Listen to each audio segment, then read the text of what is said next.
Assalamualaikum warahmatullahi wabarakatuh.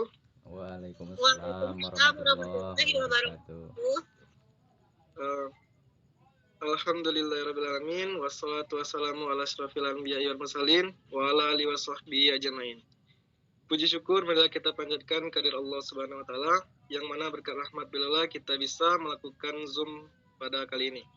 Salawat berikan salam marilah kita hadiahkan buat Nabi Yuna Muhammad sallallahu alaihi wasallam dengan mengucapkan kalimat Allahumma shalli ala Muhammad wa ala ali Muhammad. Baiklah, tanpa memperpanjangkan kata mukadimahnya, masuk saja kita ke presentasi kelompok 7, yaitu tentang perkembangan mazhab-mazhab fikih, yang mana kelompoknya itu yang pertama Emma Priadalfi, Fahrul Zikri, Jesse Septiali, dan Putri Angelina.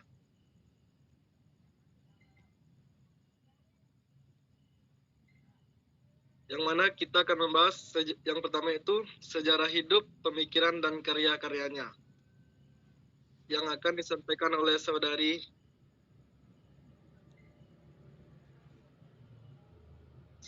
Jessi. Kepada saudari dipersilakan. Baiklah, saya akan menjelaskan tentang sejarah hidup, pemikiran, dan karya-karyanya. Yang pertama, Ja'fari. Nama lengkapnya adalah Abu Abdullah Ja'far Ibnu Muhammad Al-Bakir Ibnu Ali Zainal Abidin Ibnu Husain Ibnu Ali Ibnu Abi Talib Al-Hashimi Al-Alawi Al-Madani Al-Sadiq. Ia dilahirkan pada tahun 80 Hijriah. Tiga para sejarawan berbeda pendapat mengenai kelahiran Ja'far ini.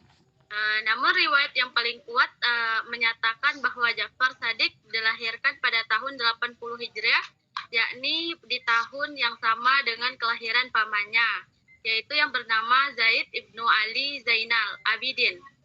Ayahnya Muhammad Al-Bakir adalah seorang ulama terkemuka di Madinah yang menjadi rujukan banyak ahli fikih saat itu. Ibunya bernama Ummu Farwah, juga tergolong wanita terhormat di masanya.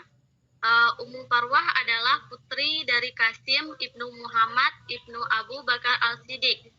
Dari pihak ayah, Ja'far memiliki garis keturunan dengan Rasulullah SAW.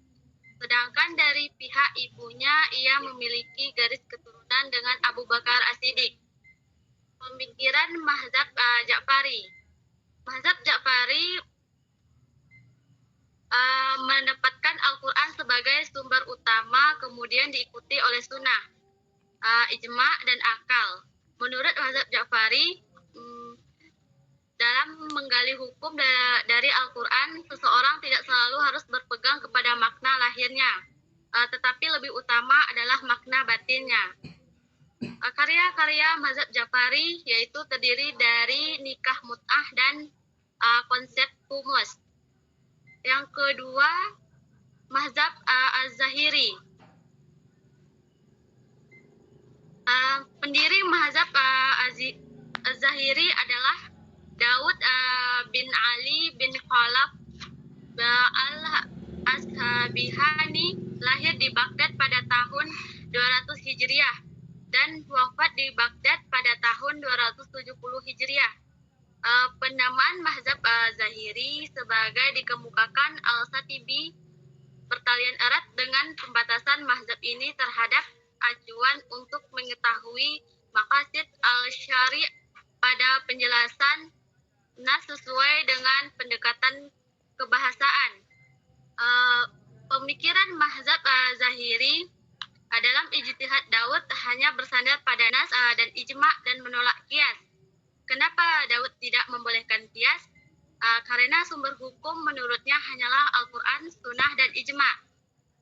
Karya-karya mazhab Az-Zahiri yaitu ada Al-Ihkam fi Usul Al-Ahkam, Al-Usul wa Al-Furu', Asma Al-Sahabah wa Al-Ruwah, dan Asma Al-Khulafa Al-Mahdiyin wa Al-A'imah Umara Al-Mu'minin. Dan yang terakhir Ibtal Al-Qiyas Al-Rajih.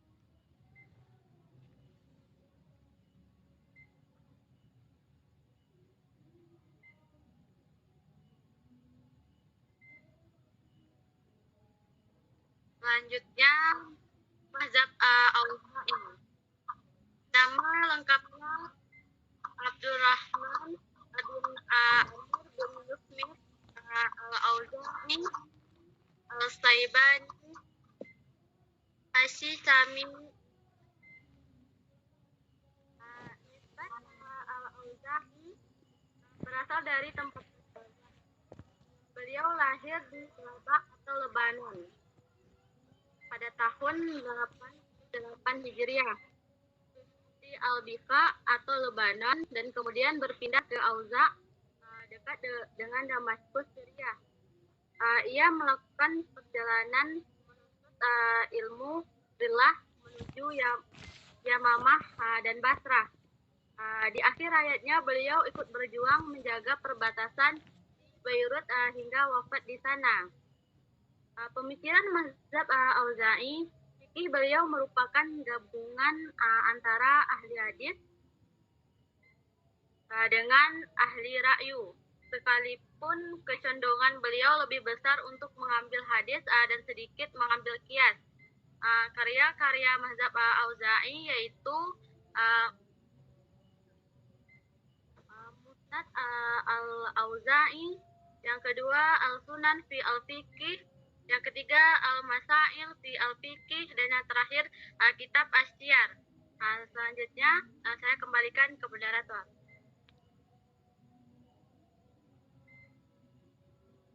Baik, terima kasih kepada saudari Jessi yang telah menyampaikan materi tentang Ja'fari, Az-Zairi dan Auza'i. Selanjutnya itu materi yang akan disampaikan oleh saudari Putri Angelina. Kepada saudari dipersilakan. Baik, terima kasih waktunya moderator. Saya akan melanjutkan materi dari saudari Jessi tadi. Yang ke D itu mazhab At-Tasawuri. Nama lengkap beliau adalah Sufyan bin Said bin Masruq bin Habib bin Rafi' bin Abdullah. Beliau seorang ulama besar sufi yang masyhur, seorang mujtahid dan hafiz yang wara dan zahid. Beliau lahir di Kufah, Irak pada tahun 97 Hijriah, 715 Masehi. Adapun pemikiran At-Tasawuri yang tercatat dalam kitab Bidayah Al-Mujtahid wa Hinayah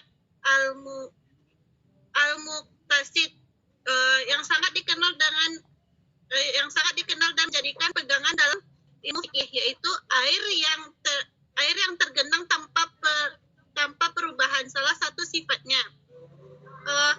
Karyanya yaitu yang pertama Jami'ul Kabir fi Fikih wa Ikhtilaf, yang kedua Al-Jami'ul Syagir, yang ketiga itu Kitabut Tafsir, yang ke itu riwayat kehidupan At-Tabari. Nama lengkap beliau adalah Abu Ja'far Muhammad ibnu Jabir ibnu Yazid ibnu Kasir ibnu Ghalib At-Tabari. Beliau lahir di Amil, ibu kota Taristan Persia, yang dikenal dengan kota Iran, pada tahun 224 Hijriah, 839 Masehi. At-Tabari dikenal sebagai seorang yang sangat rapi, disiplin, dan zuhud. Kecintaan pada ilmu dan pengetahuan sangat membesar pada diri At-Tabari, sampai beliau berguru pada banyak ulama di tanah Arab dan mengadakan perjalanan yang sangat jauh. Dalam ilmu fikih, pada awal-awalnya beliau menganut paham Syafi'iyah, namun belakangan At-Tabari melakukan ijtihad sendiri sehingga menjadi yang independen dan sangat mengandalkan, dan salah satunya kota yang dia perjalankan itu yaitu kota untuk berguru pada para ulama pada masa itu.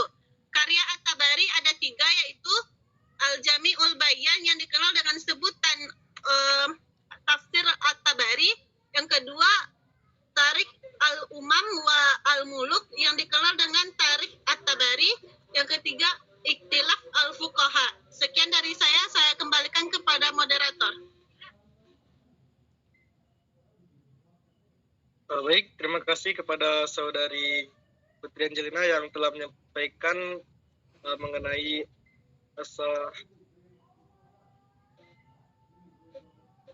As-Sauri dan Tabari.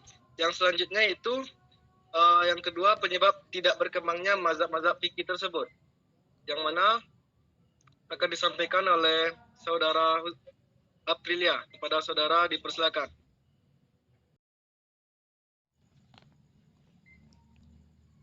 Sini saya akan menjelaskan tentang penyebab tidak berkembangnya mazhab-mazhab fikih tersebut. Yang pertama itu disebabkan oleh faktor generasi. Karena tidak adanya pengikut atau murid yang meneruskan ajaran dari para imamnya tersebut, maka bisa menyebabkan tidak berkembangnya mazhab punah tersebut. Yang kedua itu hilangnya hasil karyanya, yang mana musnahnya hasil karya imam mazhab yang telah disusun rapi dalam sebuah buku atau dikodifikasikannya hilang bukunya, maka hilang pula karyanya gitu. Dan selanjutnya itu penyebabnya itu penyusunan kitab-kitabnya. Tidak semua dari imam mazhab ini menyusun sebuah hasil pemikirannya dalam sebuah buku atau kitab, sehingga ada yang terlupa dari para imam mazhab ini mengkodifikasikannya ke dalam sebuah buku dan tidak diketahui oleh orang lain gitu. Dan juga tidak dari semua buku dari para imam mazhab ini sampai sekarang atau kitab-kitabnya ini tertinggal gitu. Mungkin ada salah satu darinya, tapi tidak sepopuler mazhab atau kitab mazhab yang 4 gitu. Yang selanjutnya itu faktor penguasa atau persebaran kekuasaan. Bisa dikatakan bahwa persebaran itu bisa mencakup suatu wilayah yang diinginkan dalam menyebarkannya, hingga persebaran atau kekuasaannya bisa sampai bertahun-tahun hingga berabad-abad lamanya. Jadi karena ada persebaran dari mazhab lain yang lebih kuat daripada mazhab ini, maka bisa dikatakan tersingkirnya mazhab ini karena kuatnya kekuasaan dari mazhab lain. Dalam kekuasaan ini yang sangat diperlukan adalah faktor politik. Sama kayak sekarang ini, bahwa jikalau kekuasaan itu faktor politiknya nggak kuat gitu ya, nggak kuat faktor politiknya, maka datang sebuah organisasi atau pemimpin dari yang lain yang kuat politiknya bisa mengalahkan politik yang lemah. Nah, kayak mazhab Az-Zahiri masuk pada abad ke-5 Masehi, muncullah seorang tokoh ulama pengikut dari mazhab, pengikut Ahmad bin Hambal gitu, yang bernama Abu Ya'la bin Farah Al-Hambali, yang mana dia di sini menggebor-geborkan kembali dan menaikkan kembali gitu ajaran imamnya atau ajaran Imam bin Hambal, yang mana dia mengalahkan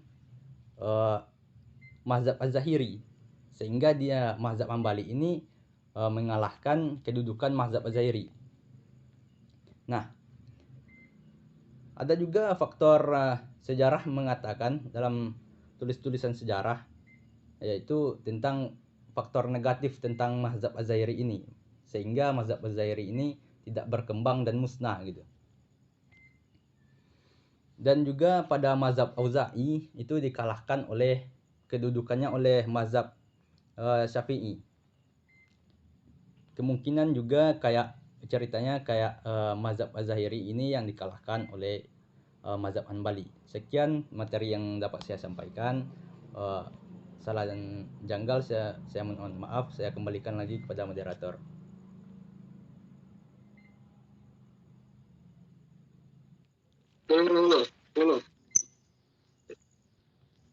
Baik, terima kasih kepada Saudara Aprilia yang telah menjelaskan penyebab tidak berkembangnya mazhab-mazhab fiqh tersebut. Selanjutnya itu yang ketiga, mengenai persebaran mazhab-mazhab fiqh tersebut.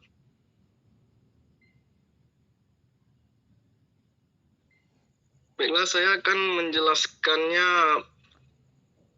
berdasarkan peta, yang mana ini hanya sebagai patokan. Yang mana yang pertama itu mazhab Ja'fari. Yang mana mazhab ini ditandai dengan simbol berwarna merah. Yang mana mazhab Ja'fari tersebar di daerah Iran dan menjadi mazhab yang dominan. Yang mana mazhab tersebut ditandai dengan panah ini, Iran. Dan selain itu juga berkembang di Kufah, Irak.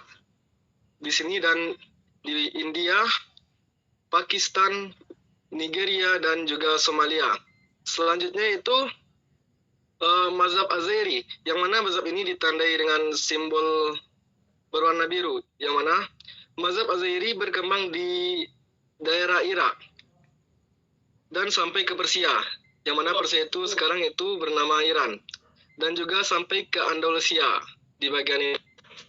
Selanjutnya yang ketiga itu mazhab Auza'i, yang mana mazhab Auza'i ini berkembang di daerah Syam dan juga tersebar luas di Syria, Jordania, Palestina, dan Lebanon, yang mana Auza'i ini berkembang di sekitaran daerah Kufah ini atau Irak. Dan yang keempat itu mazhab Ash'ari. Ya, mazhab ini berkembang di daerah Baghdad dan sekitarnya, yang mana ditandai dengan simbol berwarna abu-abu. Dan yang kelima itu mazhab At-Tabari, yang berkembang juga di daerah Baghdad dan sekitarnya, yang mana perkembangan wilayah tersebut disebabkan dengan domisilinya mazhab tersebut, dan kurang berkembangnya karena tidak banyaknya murid-murid yang menyebarkan ke wilayah-wilayah lain. Mungkin itu penyampaian materi kelompok 7. Kami dari kelompok 7 undur diri. Assalamualaikum warahmatullahi wabarakatuh. Waalaikumsalam.